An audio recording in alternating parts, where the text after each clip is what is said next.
Free noise. How y'all doing out there? Hope y'all doing good. Hope y'all living. Hope y'all breathing. Hope y'all happy, man. Hope everything's good with y'all. You know what I'm saying? It's a lovely day today. Sir, How you doing, bro? yes, sir. I'm doing excellent. It was a beautiful day. Yeah. Successful day, right? Yeah, it was. Yeah, it I was. love it. I love it. Yeah, man. You know, a lot with this podcast, man. We just appreciate y'all. Appreciate the love, the feedback, and the constructive criticism. You know, working. You know, I'm usually not on social media. I'm usually like alone. I be away. I'm a hermit pretty much a little bit, but when it comes to social media, you know, I get a little information I need and I'll be out. Maybe I post every now and then, but I'm not the one to post everything about my life on social media. But of course, with the podcast, social media is just going to be an obvious tool that we're going to use. And, you know, but with that being said, I still have to at times just cleanse myself from it. Now we got, you know, I use it for what it's worth with my podcast and information to get to you guys and, you know, share information, meet other content creators. It has its perks. But I'm learning to really cleanse it because social media exposes it's very cringy to me. It exposes me to this cycle of it always circles me back to this question that I have to ask. The old question of old. Have you no shame? Have you no shame? Seriously. I get the commercialism. I get the monetization people get from it. I get all that. But have you no shame? Is there any part of you that looks back and go, ooh, I should not have done that? It's kind of cringy. That sound like a lack of self-awareness. Yes. When it comes to Now we see it the most on social media, but boy, do we see it in person too. In person, yeah, in person and on social media, because social media acts as a lot of people's profile, like their person, their avatar. Yeah. And then in real life, so social media gives the audacity. Ooh. Social media gives the audacity for a person to do a lot of the things that they do. Yeah. That they would not do if there were no camera or social media behind it. But let's bring that back. Self-awareness. We're going to let's teach y'all, let's give y'all a superpower today. Superpower. This is a superpower, bro. Yeah. Not super strength, not laser eye beams, not flight, molecular manipulation, no. Self-awareness. Self-awareness, man. That is serious. A superpower. Can I read the definition? Yeah, go ahead. Let me read the definition of that. Let me look that up, man, real quick. Before I talk about something, I like to really just... It says, self-awareness is the ability to understand and recognize your own thoughts, feelings, and behaviors and how they impact yourself and others. The ability to understand and recognize. Understand and recognize. Basically everything about yourself, and then understand how it affects yourself, but then understand how it affects others. Yeah. That's a serious thing, and it's funny because as adults, you'd be surprised how many of us lack it. Yeah. We lack self-awareness too much, man, but... It leads to a lot of cringe. A lot of cringy moments. Let me ask you a question. What is one of your most hateful moments where you notice a person shows lack of self-awareness? Like, what grinds your gears the most? I think an example, I'll tell it through a quick story real quick. It would have to be through a person, lack of awareness in themselves with, I'm going to give an example. So I was at work one day. Okay. And I had a guy come to me and he talked to me. I guess he was like distraught or something about something he was going through with his relationship. I'm not a relationship guru, and this guy never really talks to me, but I have a face that people want to talk to. I don't know. But he started talking to me and he just spilling his guts and he's like, yeah, man, I'm going through this with my girl and she don't understand and she don't get me. And I'm like, well, try to give him some tips. Like, well, maybe you can do this and, blah, blah, blah, and whatever. So 10 minutes after, not even 10, probably 5 minutes after the conversation is done, a group of women walk into the break room, I guess that he, likes to pick with or flirt with or whatever. And his whole mood changed as far as like being this struggling, hopeless romantic to now he's just Casanova, and to the point where he's talking to me different. Like, little boy and me, like he big dogging me, like, like act like we just did have this conversation. He was, on my therapy couch.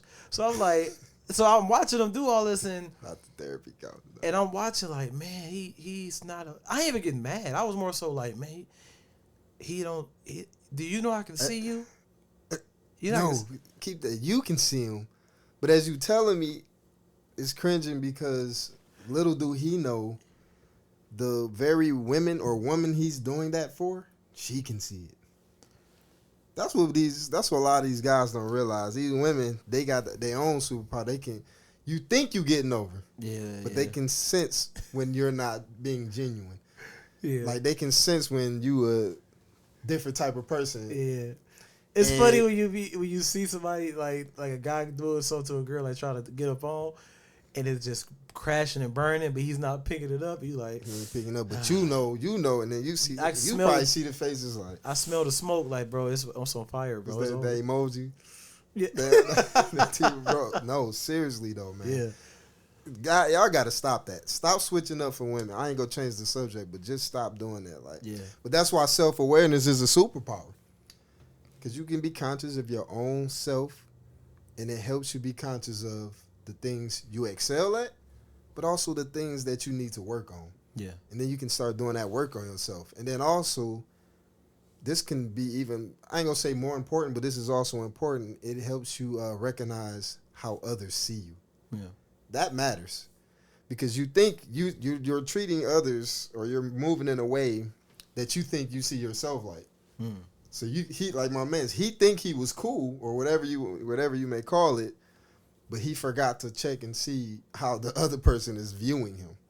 Yes. He just automatically assume how he see it happening is how they're viewing him. Yes. And that's just not how it works. Yeah. That's why you got to develop that self-awareness. Because you're imposing an image of yourself on somebody rather than looking at the image yourself. Look in the mirror. Look in the mirror, bro. That's what being modest, humble. When you are aware of yourself, you are, like you said, you are aware of your faults. You are aware of your troubles. You are aware of your behavior towards each other, towards other people.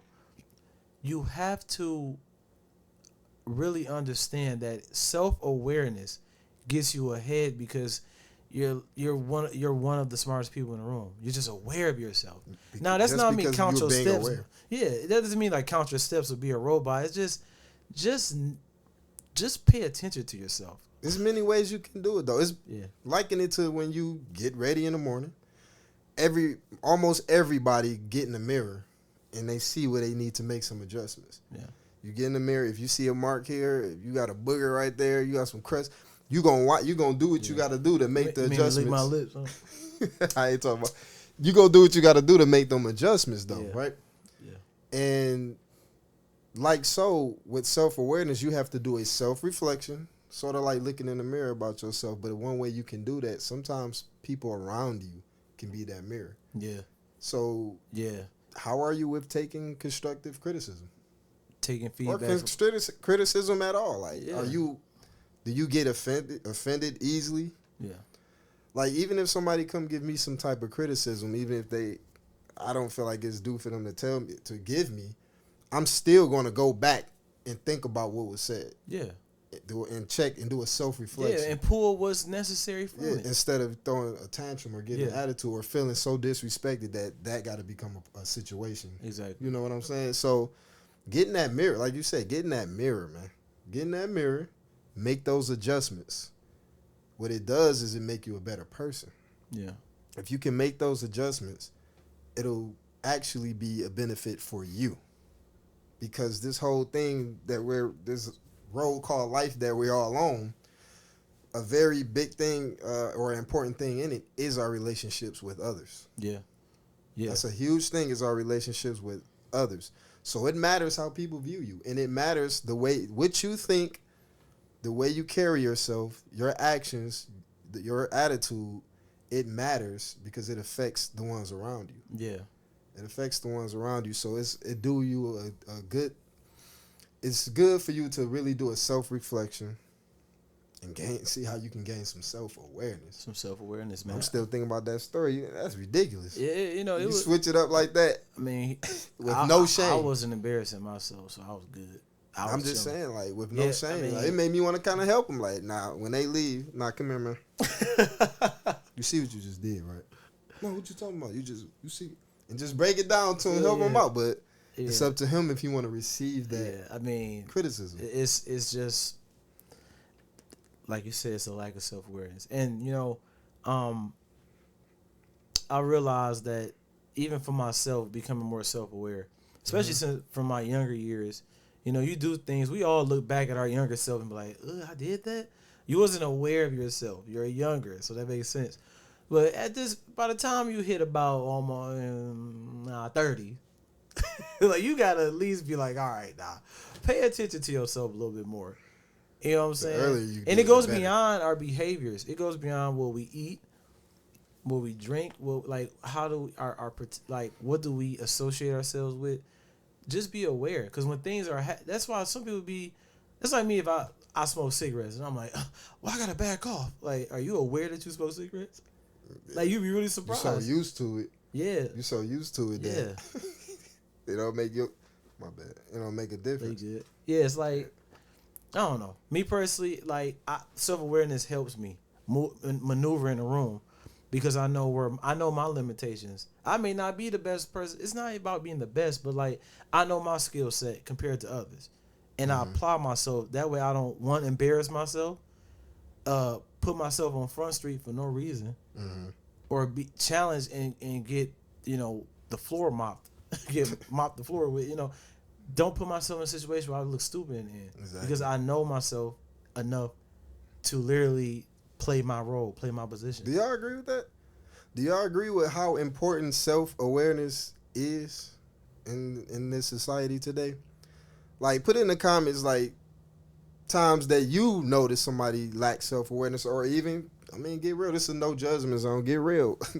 A time that you may have lacked self-awareness, and then you had to check yourself, like, yo, I'm going to have Eric go down a list of things that can show that a person is lacking self-awareness. So if you're a person that's wondering if you lack self-awareness, this is an exercise. I want you to pay close attention to this. And then he's going to go down the list and he's going to show us some things that might indicate that you may be a person that lacks self-awareness. Got you.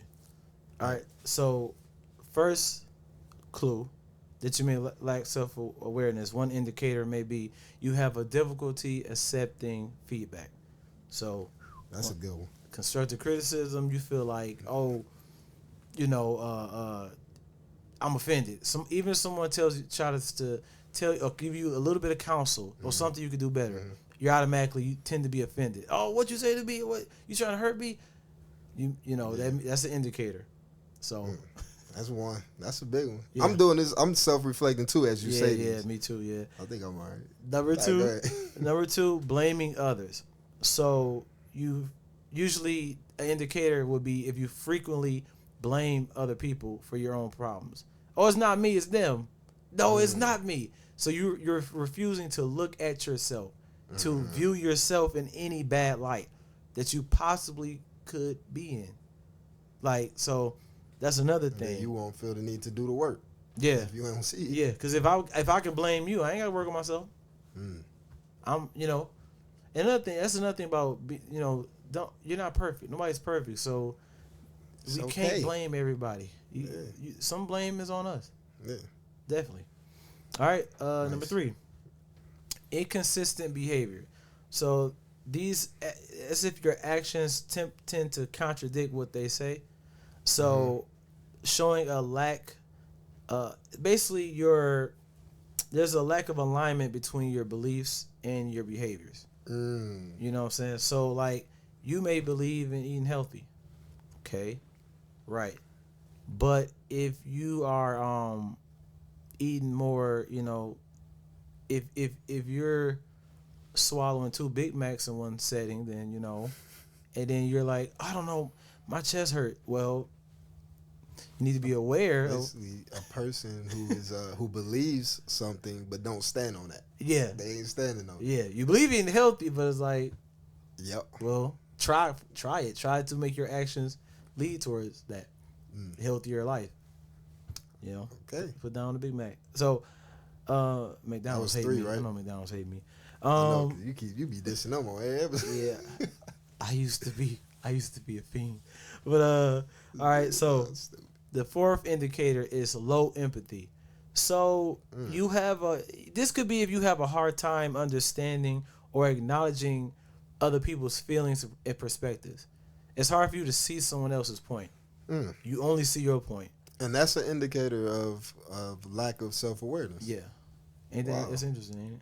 Yeah, okay, my bad. I ain't mean to cut you off. No, go ahead. No, I was just wondering that's. Read that again. Low empathy.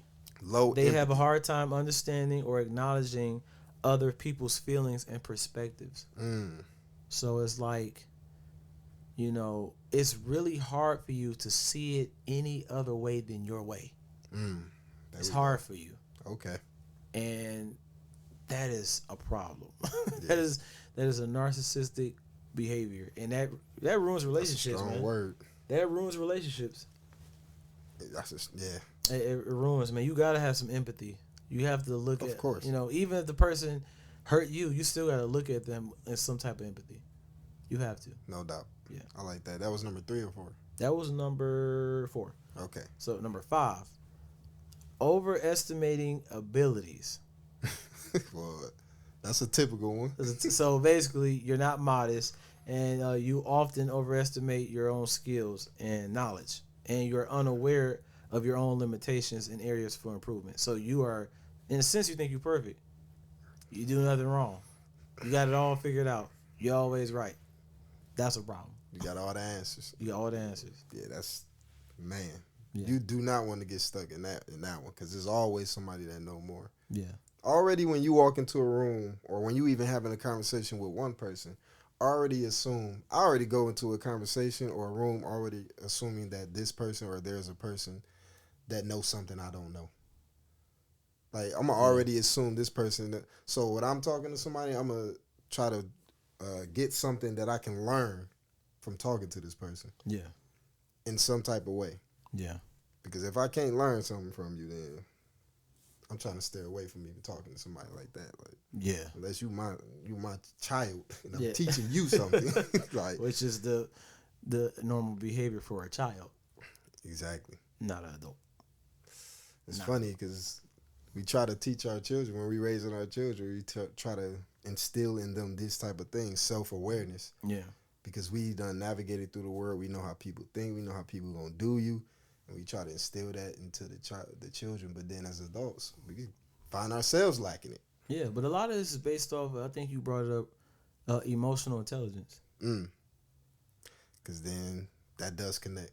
How? That does connect. The lack of self-awareness connects with emotional intelligence. Well, for one, like we talked about before, how are you receiving criticism? What is your emotions like when somebody tell you something about yourself, even if they trying to help you? How are you perceiving somebody telling you something about yourself? Are you using it as a stumbling stone, a stumbling block, or as you using it as a stepping stone? So if somebody come tell me something negative about myself that I can look at and make a change, I can look at it 2 ways. A stumbling stone is something you're going to trip over, so I'm going to start tripping. Yeah. I'm going to trip on that, and I'm going to get offended. I'm going to get defensive, probably want to say something about them or point something out about them. Yeah. Or how you going to tell me this? Or I can say, okay, he put this stone in front of me. Let me use that as a step to come up. Yeah. Let me use that as a step to make myself better. Yeah. And then that has to deal with my emotions. My emotions, if a person can take something like that and use it as a stepping stone, well, he's on a good road towards having good emotional intelligence. Yeah. But I agree. I think that's important to really pay attention to, is how get our emotions in check. because your emotions can really drag you down, man. Yeah. Like they can drag you down. But once again, with this center around self awareness, you know, it helps you to continue to use those stepping stones rather than seeing everything that doesn't go your way as a stumbling block. Mm-hmm. You know, that way you'll be able to go up, you'll be able to upgrade, or, you know, in Detroit they say boss your life up. You know, you can boss your life up if you act like a boss and think like one. You know, so, you know, I think that's important. That's very important. Like going back to I like to use this analogy a lot. Going back to how it is raising a child. Yeah. We all either we have a child that we raising or we've been one being raised, and it's the same principles that you instilling in a child. Say thank you. You know what I'm saying? You teaching this child to have these manners. Yeah. Because it has to do with when they grow up, how they need to be as citizens when they become actual citizens in the world. And then we as adults tend to forget that as we actually become an adult. And so the very things that a child is being taught to be humble, to not be rude, to share, to say thank you, please, be kind. These things are out the window when we older. A lot of people are selfish these days. A lot of people is unkind. You know, love barely exists. It's an overworked word now. The word love, everybody say it, you know. Yeah. And it's like a good way to really do a self-examination is to think back to some of those small, them simple virtues Yeah. of when you were being taught as a child, or the ones you're trying to instill in your own children. And you'll get far. Yeah. You'll get far, man. Like, we have to really start getting back into that. Yeah. That's why I think it's a scripture that talks about entering the kingdom. You have to be like a child. Yeah. That's in the sense of humility. How humble a child is. How forgiving. Ain't children some of the most forgiving creatures? Yeah. Like us, you do something to me as an adult, you do something to an adult. Yeah. Yeah. They on your they on that list. Yeah, on that list. Yeah. You don't mess with them no more. Yeah. They ops. That's what they say. Yeah. But a child, you can do something to a child, or you can see two friends interact, and then they friends like that again. You whoop your child, and then you don't not love your parents after that. And it's like they have that forgiving spirit. Can we still have that today? Can we still develop something like that as an adult? Well, that's all with self-awareness. Can you look at yourself and say, "Man, I'm really bitter. Ugh, this don't look good on me." It's not something I want to be. Self-awareness forces you to look in the mirror. It forces you to look in the mirror and say, "Man, what am I doing? I got a scar here. I got a blemish there. I got a booger hanging. I got to clean this up." Something. Yeah, and Something. yeah, you know, like MJ said, man, if you want to make the world a better place, take a look at yourself and make a change. Make that change. But it only starts with us getting in the mirror. Yeah. That's a call to action. I challenge you. I challenge myself, but even you guys, y'all too. Do a self-examination and see what quality you don't like about yourself, or what quality that you see in yourself. Something from the inside, nothing physical on the outside, like going to the gym. Something internal. Yeah. Something that you may not like about yourself, or something you might want to change. Yeah. And then set the goal and work towards making that change. Yeah. And then come back with it. All right. Sounds like a deal. I think we can work something out like that. Yeah, yeah. Man, we love y'all, man. We love y'all. Love y'all. Appreciate y'all. We're going to keep the content coming, improving, our visual, audio, topical. We're going to improve everything. Oh, yeah. Just appreciate y'all support through and through. Love y'all, man. No doubt. Love y'all.